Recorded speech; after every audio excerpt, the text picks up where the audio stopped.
Welcome to the Castle of Spirits Paranormal Podcast. This is Extrasode number 12. This Extrasode is brought to you by episode number 26, where we told you all about the mysterious disappearance of the author Ambrose Bierce. And in the process of telling that story, we mentioned three of Bierce's most famous stories, shall we say, which have taken on their own lives as urban legends that people pass along. And sometimes the stories are told as if they actually occurred. Right. When in reality, these were fictional pieces that Ambrose Bierce wrote. So we talked about these stories in a roundabout way in the last episode. So today we are going to read them for you. And I, for one, am very excited by this. Oh yeah, me too. This is like Christmas for me. So, with that, Jane, take it away. All right. The first story I'm going to read is The Difficulty of Crossing a Field.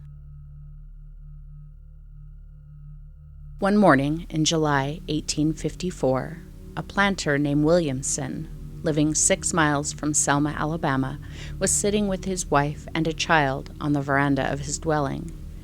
Immediately in front of the house was a lawn, perhaps 50 yards in extent between the house and public road, or, as it was called, the pike. Beyond this road lay a close-cropped pasture of some 10 acres, level and without a tree, rock, or any natural or artificial object on its surface. At the time, there was not even a domestic animal in the field. In another field, beyond the pasture, a dozen slaves were at work under an overseer. Throwing away the stump of a cigar, the planter rose, saying, "I forgot to tell Andrew about those horses." Andrew was the overseer. Williamson strolled leisurely down the gravel walk, plucking a flower as he went, passed across the road and into the pasture, pausing a moment as he closed the gate leading into it to greet a passing neighbor, Ashmore Wren, who lived on an adjoining plantation. Mr. Wren was in an open carriage with his son James, a lad of 13. When he had driven some 200 yards from the point of meeting, Mr. Wren said to his son, "I forgot to tell Mr. Williamson about those horses." Mr. Wren had sold to Mr. Williamson some horses, which were to have been sent for that day, but for some reason not now remembered, it would be inconvenient to deliver them until the morrow. The coachman was directed to drive back, and as the vehicle turned, Williamson was seen by all three, walking leisurely across the pasture. At that moment, one of the coach horses stumbled and came near falling. It had no more than fairly recovered itself when James Wren cried, "Why, father, what has become of Mr. Williamson?" It is not the purpose of this narrative to answer that question. Mr. Wren's strange account of the matter, given under oath in the course of legal proceedings relating to the Williamson estate, here follows. My son's exclamation caused me to look toward the spot where I had seen the deceased an instant before, but he was not there, nor was he anywhere visible. I cannot say that at the moment I was greatly startled or realized the gravity of the occurrence, though I thought it singular. My son, however, was greatly astonished and kept repeating his question in different forms until we arrived at the gate. My black boy, Sam, was similarly affected, even in a greater degree, but I reckon more by my son's manner than by anything he himself had observed. This sentence in the testimony was stricken out. As we got out of the carriage at the gate of the field, and while Sam was hanging the team to the fence, Mrs. Williamson, with her child in her arms and followed by several servants, came running down the walk in great excitement, crying, "He is gone! He is gone! Oh God, what an awful thing!" and many other such exclamations, which I do not distinctly recollect. I got from them the impression that they related to something more than the mere disappearance of her husband, even if that had occurred before her eyes. Her manner was wild, but not more so, I think, than was natural under the circumstances. I have no reason to think she had at that time lost her mind. I have never since seen nor heard of Mr. Williamson. This testimony, as might have been expected, was corroborated in almost every particular by the only other eyewitness, if that is a proper term, the lad James. Mrs. Williamson had lost her reason, and the servants were, of course, not competent to testify. The boy James Wren had declared at first that he saw the disappearance, but there is nothing of this in his testimony given in court.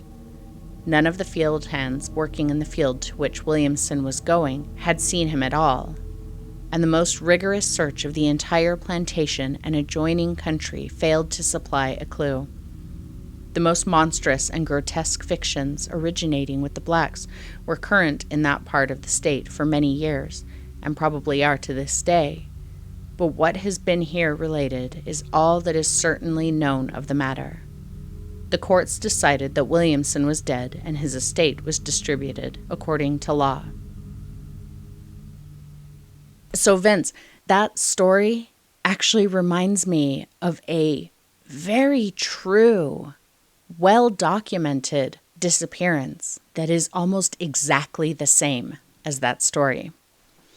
So in 2008, and there's a CNN article about it, we will put it in the show notes, but in 2008, in fact, May 14th, a 19-year-old man named Brandon Swanson was driving home from a party or something like that in the middle of the night, and his car broke down, and he called his father to come get him, but his father couldn't find him.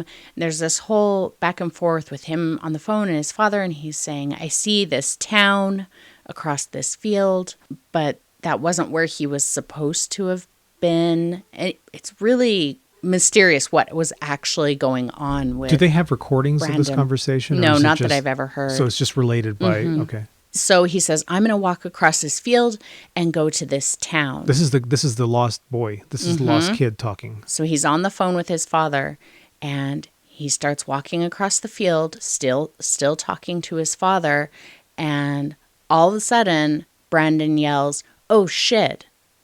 And that was it. The phone cuts out. I don't know if the phone cut out or if that was just the last thing he said, but he was never seen again. He was never heard from again. He was never found. He just disappeared in the middle of a field.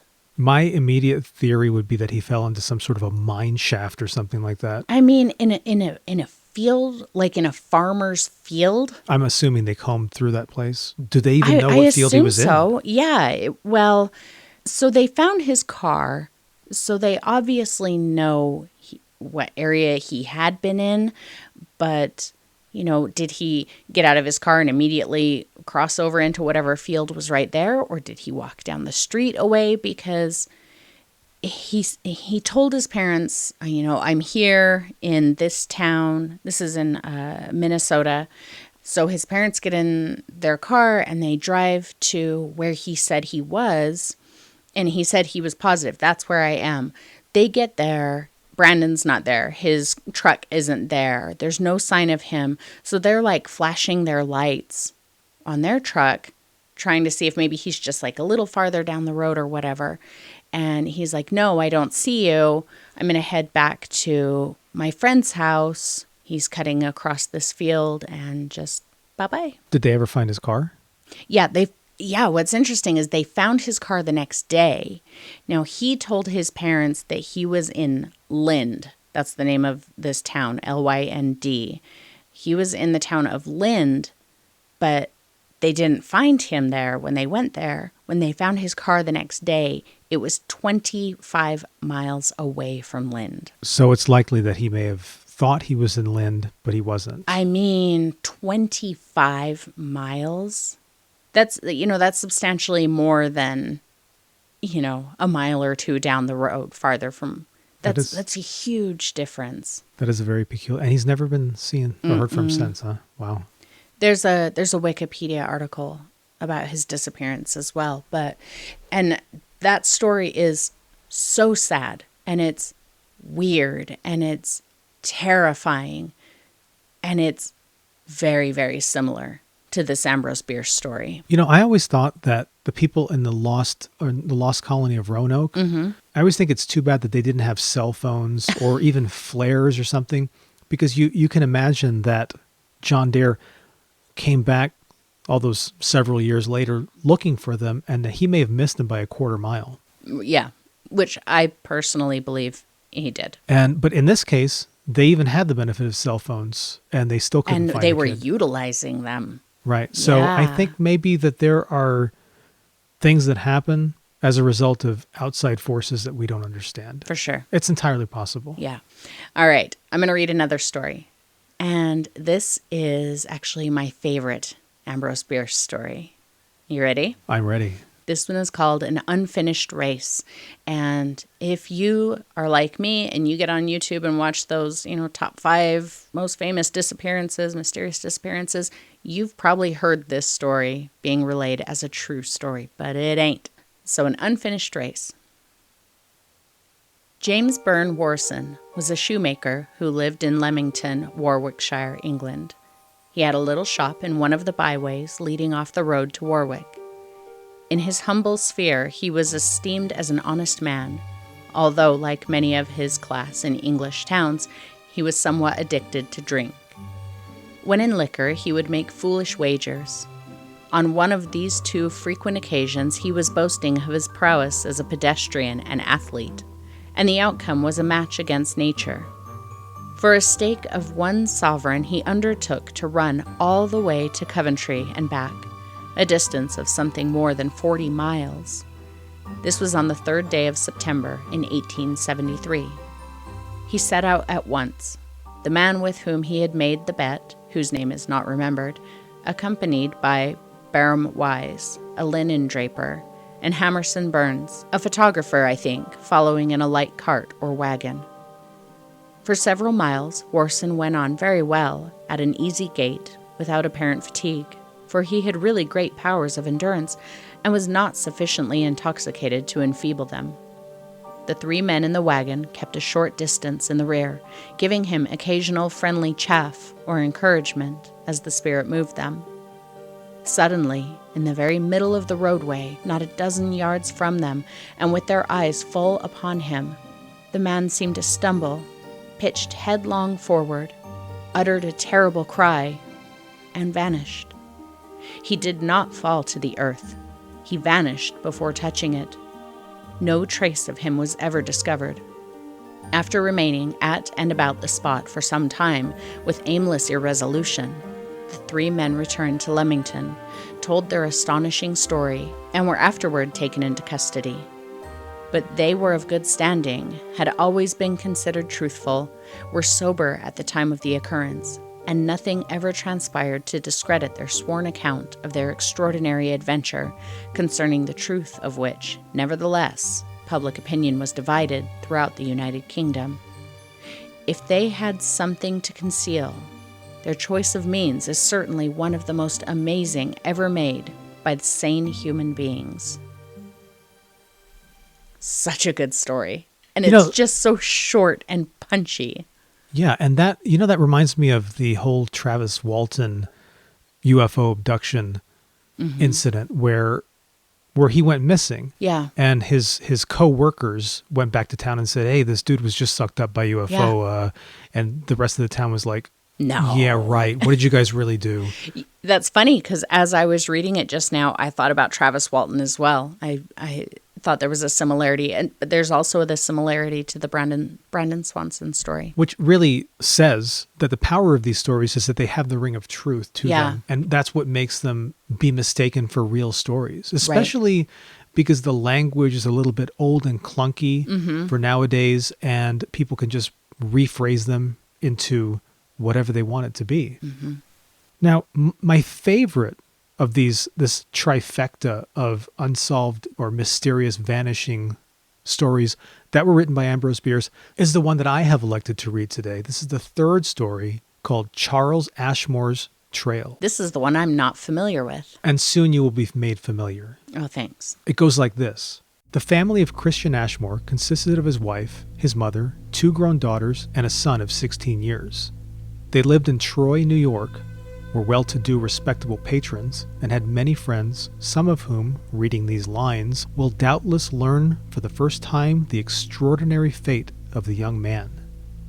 From Troy, the Ashmores moved in 1871 or 1872 to Richmond, Indiana, and a year or two later to the vicinity of Quincy, Illinois, where Mr. Ashmore bought a farm and lived on it.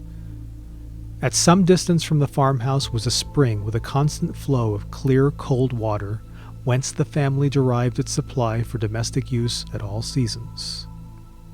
On the evening of the 9th of November in 1878, at about 9 o'clock, young Charles Ashmore left the family circle about the hearth, took a tin bucket, and started toward the spring. As he did not return, the family became uneasy, and going to the door by which he had left the house, his father called without receiving an answer. He then lighted a lantern, and with the eldest daughter, Martha, who insisted on accompanying him, went in search. A light snow had fallen, obliterating the path, but making the young man's trail conspicuous. Each footprint was plainly defined. After going a little more than halfway, perhaps 75 yards, the father, who was in advance, halted, and elevating his lantern, stood peering intently into the darkness ahead. "What is the matter, father?" the girl asked.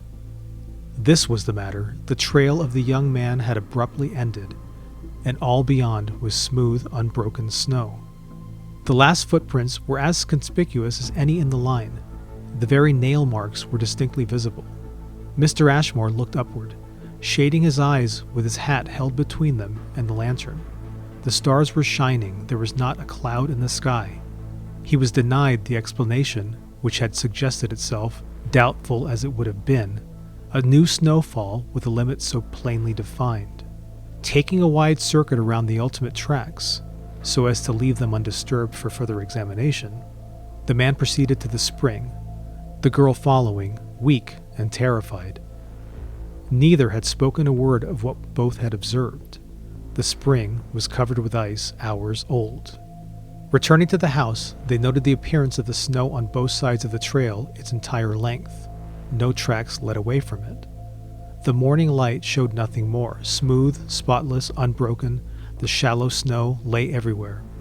4 days later, the grief-stricken mother herself went to the spring for water.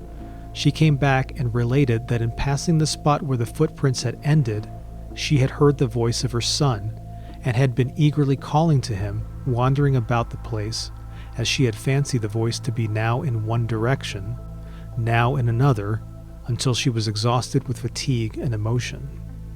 Questioned as to what the voice had said, she was unable to tell, yet averred that the words were perfectly distinct. In a moment, the entire family was at the place, but nothing was heard, and the voice was believed to be a hallucination caused by the mother's great anxiety and her disordered nerves. But for months afterward, at irregular intervals of a few days, the voice was heard by the several members of the family and by others. All declared it unmistakably the voice of Charles Ashmore. All agreed that it seemed to come from a great distance, faintly, yet with entire distinctness of articulation. Yet none could determine its direction, nor repeat its words. The intervals of silence grew longer and longer, the voice fainter and farther, and by midsummer it was heard no more.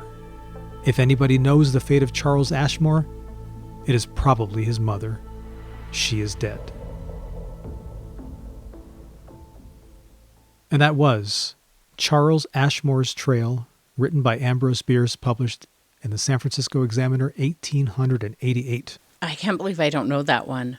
That story is chilling. Well, what really scares me about that story is obviously the voice. Yeah. I remember years ago, I believe I heard a story similar on the Art Bell show. A caller called in and told this story about these voices that sort of came and went and were associated with a particular physical location. Maybe that's a thing that happens, or maybe that person figured, hey, I love Ambrose Bierce, or I heard this story somewhere, and now I'm going to pass it on to a new generation of coast-to-coast listeners. I'll take that. Thank you. Exactly. But yeah, the idea that somebody could just vanish is startling enough. Yeah. But if they're just beyond the ability to communicate, and maybe they, the idea that I had, the footprints in the snow stop. Mm-hmm. Where else do you go but up? Yeah. So I'm thinking maybe Ambrose Bierce fancied a UFO coming and scooping the guy up. Well, the very first thing that crossed my mind is kind of thinking about wormholes or fourth dimension or the 87th dimension or whatever. So Right. he's still there. He's still existing in that place, but in another dimension where he can't be seen. The Twilight Zone episode where the little girl crawls through sort of a hole in her bedroom wall that leads to another dimension. So she is not seen, but she's heard. Mm-hmm. It was one of the best Twilight Zone episodes ever. And I saw it echoed years later in Poltergeist when Carol Ann is calling to her parents and they can't find her. Yeah. And in the Twilight Zone episode, it wasn't that she was taken by spirits, but that some sort of a temporary hole between dimensions had opened right at her bedroom wall, and she had gone through, and they pulled her out just in time. Now I'm getting the chills. But it's entirely possible that story was influenced by Ambrose Bierce. Yeah, for sure. Well, now I just want to take the rest of the day off and sit and read Ambrose Bierce stories. And then watch Twilight Zone episodes and the first Poltergeist movie? I might skip Poltergeist. We watched it recently. It's good for what it is, but How dare you? How dare you? I loved Poltergeist. It scared me to death when I was like 5. And so now I'm like, it's cheesy. I remember having a really hard time with the meat scene when I was little. The guy pulling his face off in the mirror. Let me tell you something. You know what else has meat and cheese? Pizza. And there's nothing wrong with pizza. Pizza is the greatest thing since the Twilight Zone. Where are you going with this? I'm getting kind of hungry, so I guess maybe it's time to end the broadcast. It's probably time to end the podcast. So, friends, before we go, if you know any other disappearance stories, really fascinating disappearance stories, whether it's a story like Ambrose Bierce or whether it's a true story, or even if you don't know, we would love to hear about it. So you can either jump on over to castleofspirits.com and submit it to us there, or you can, I guess, just download it into our brains via telekinesis or something. I don't know. Telepathic transmission. Yeah, I don't know why I was giving options. We're still working there on that part. If you go to the telepathic transmission page of the website, there's not one. There's not much there. Mm-hmm. You're going to see a construction underway. So stay away from there. Just basically go to castleofspirits.com and get in touch through the avenues that we do have established. Wow, he just ran with that, folks, didn't he? Yeah. Let us know what you'd like to talk about in future episodes too, friends. This podcast is here for you. So make it what you want it to be. Just like a pizza. Oh, there he goes again. And in the meantime, I have a bit of practical advice for anyone listening to this podcast at this moment in time. I bet it's not very practical. Let's hear it. Well, now, all right, I'll go ahead and do it anyway, even though you have... Just spit it out. Stay appeared, do not disappear, and if you do disappear, let it be unmysterious. How's that? Grim.